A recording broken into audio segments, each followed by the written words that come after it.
Hello everyone, welcome back to Soccer Showdown. Joe Archino here with the one and only Martino Puccio. Kicking things off this week like we normally do in the English Premier League. And the first place team in the league currently is Liverpool. Martino, the question that everyone around the country is asking is, can Liverpool see things out and win this title? Well, they're obviously in good position being ahead of Chelsea by just 1 point, even though it's only 11 games in. They still have the upcoming games. They have games against the 10th place team, 13th place team, 20th place team, and the 17th place team. So those are easy points that they should be picking up for each game, 3 points, and it's going to be pretty easy rolling into the new year for them. So I think they're in good position as long as they pick up those 3 points each game. Well, let's look at the club right behind them, and that is Chelsea. And Chelsea is led by, of course, their manager, Antonio Conte, Eden Hazard, so many star-studded players on this team. Do they have what it takes to see things through and perhaps win this title? Well, Chelsea was my pick before the season to win the Premier League, and I think it all comes down to Eden Hazard because as he goes, they go. Just 2 years ago, they won the league, and he was playing fantastic. Last year, he probably had the worst season he had since he got to Chelsea. And what happened? They placed lower than, I think, third in the standing. I'm not completely sure. But I think he is the X factor moving forward. They have a couple tough games coming up against City and Spurs in 2 of their next 3 matches. So they don't have any time to lose these points. Even though it's only 11 games into the season, every single game matters, and they got to pick up as many points as they can. Well, you know, we always like to give you the undeniable match of the weekend, and that just happens to be Man United versus Arsenal this weekend. You have a real dogfight happening in the English Premier League right now. 4th place Arsenal taking on 6th place Manchester United. Martino, you've been pretty solid with your picks this year. Who you got getting it done in this one? I actually have a surprising pick here. I have United winning this one 2-1, and I think it was a good time for United to get the international break because I think they really needed to regroup and try and find themselves and figure out who they are exactly. And Arsenal, I just don't think they're that good, to be honest with you. And I think it will come down to goalkeepers in this game. And if I have to choose at this point in their careers, I got to pick De Gea over Petr Cech. But I have United winning this one 2-1. I have goals from Ibra and Rashford in this one. Look at that. He even gives us the guys who are going to score. It's unbelievable. But now we go over to a favorite of ours on this show, and that is in Italian Serie A. And we're starting with Juventus. I mean, we've talked about it. We all know it. They have the league on lock once again. The title, the Scudetto will be theirs. But we're talking about Bonucci because Bonucci, there's no question, he has really made himself a name in world football, the hierarchy, maybe the best defender in the world. Martino, it just always seems like his name is being linked to the Manchester clubs or to Chelsea. Someone always wants to bid to get him.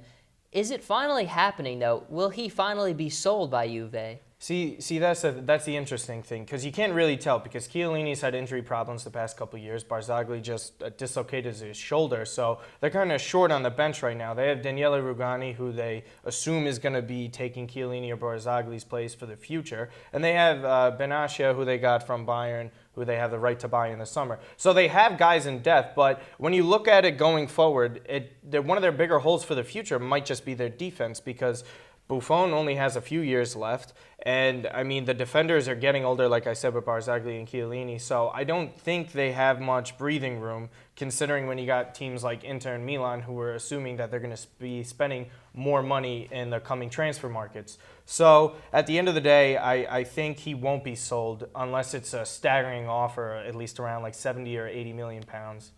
Well, we certainly have quite a matchup on our hands this weekend, and we know we're all about making the bold predictions on this show.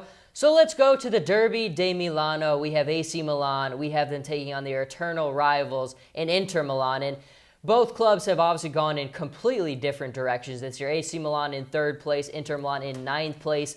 Martino, again, you're our expert guy. Who do you have here? Well, I mean, Alessio Romagnoli got hurt during the international game against Germany, so it doesn't look like he'll be playing. That's a big hole for Milan to fill. But at the end of the day, Inter's just been playing terribly. I don't think there's any way out for them, even with a new coach in here. So I have a jersey to predict a legend, they call, in this rivalry, who played for both teams, Balotelli, and I brought that Milan jersey that I have for him, and I have them winning 2-1. Goals by Lapadula and Locatelli in this one. So even the jersey to back it up. See, the that's what I love about this guy. to. Always prepared. Another player who is always prepared, but we're shifting leagues for a moment, is Lionel Messi, and we shift now to La Liga. Messi, Martino, is the best player in the world. There's no doubt about it. But it seems like Barcelona fans might have a little bit of a reason to be worried right now. He has said he will not renegotiate or make any new deals with Barcelona until 2018, and it begs that age-old question, will he ever leave Barcelona?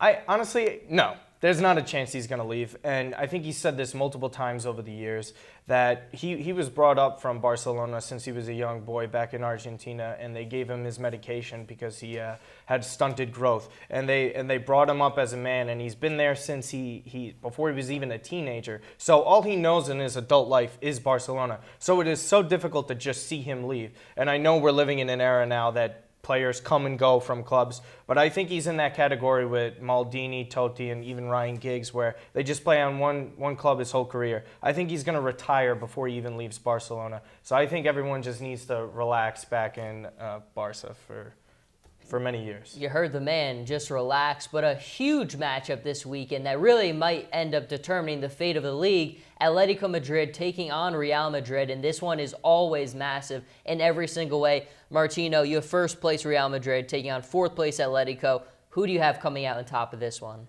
Well, Atletico's struggling out of the gates to begin with because we haven't really seen them play this poorly at the start, even though they're still in okay position in fourth place. But I think Madrid's really got this look going for them lately. I mean, Cristiano is just getting healthier and healthier, which is the biggest X factor here. Although Atletico is at home, I have them drawing 2-2, which is still a good result for Atletico, all things considered, because there's only two other teams, in my opinion, in this league that are better than them. So I think getting 1 point against Madrid, even though it might not be at home, I think it's a big deal for them. So a 2-2 draw there. Now, we haven't touched on the national teams a ton on this show, but right now there is a very pressing matter, and that is with the United States men's national team. It seems like the state of U.S. soccer has really taken a much big step back when it seemed like for a while was going forward. But Martino, they lose to Costa Rica 4-0. It seems like now the fate and the status of it is up in the air. What is the status to you of U.S. men's soccer right now, and do they need to make a change at the top? To me, the past 20 to 30 years for U.S. men's soccer has been 1 step forward, 2 steps back. Yeah, they've gotten into the knockout stages of the World Cup, but they haven't gone further there. And it doesn't lie in just the talent that they have or the coaches that they have at the top level. It's at the bottom level. So it's at the youth levels, developing youth players. Because there's players from other countries and kids that start off when they're 2-3 years old in South America or Europe or wherever they are. But also it's difficult when you're in a country where soccer might be the 5th most popular sport, 4th most popular sport, if you think behind basketball, baseball, and football, just completely dominating the youth. So they need players like Christian Pulisic, who's out in Europe right now, to just dominate and really have a star power that'll inspire a whole generation of kids to pick up the sport, and who knows where they can go from there, because there's over 300 million people in this country, and I'm sure there's enough soccer players in there to finally produce a winner. So it's going to be a little while, but I think it's there. It just depends on where the focus is for the next 20 to 30 years. Well, the man who knows it all. Thank you for listening to Soccer Showdown, everyone. Martino Puccio, Joe Archino. We'll catch everybody the next time.